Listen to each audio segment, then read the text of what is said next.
काय झालंय हा बघा, हा वली आहे त्याचा हा फोडलेला आम्ही आणि हा जाडा भाग त्याचा राऊंड राऊंड बघा दिसतोय ना, हा बघा त्याच्या हा पुढचा घ्यायचा. आणि हा मित्रांनो हा जो भाग आहे खायचा.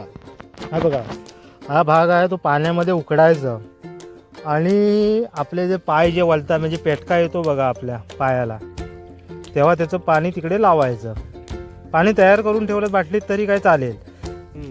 हा काट काढायचं फक्त. काट ते पाणी येतं ना त्याचं उकळल्यावर ते आपण एक पेला 20 असले त्यातले, जर त्यातले 20 असतील हा, तर त्या एक प्याला फक्त पाणी टाकायचं आणि वरती झाकण ठेवून त्याच्यातलं पाणी जे येईल ते काढून ठेवायचं, सुकवायचा थोडासा, हा कटवायचा. हा आणि ते तो पूर्ण पायाला सुकवायचं आणि ते पायाला लावायचं. आपल्या जेव्हा आपल्या पायाला पेटके येतात तेव्हा ते पायाला लावायचं. आणि हे आहे ना, ते कांद्या खाबरत खाल्लं तरी चालतं, हे दाखव. आणि हे आहे ना मी दाखवतोय ते आपण असं भाजी बिजी करून सुकी भाजी करायची कांद्या खोबऱ्यातली आणि भाकरी विक्रीवर खाल्ली तरी चालतं. हे खाण्यासाठीच आहे आणि त्याचा औषध म्हणून वापर पण केला जातो.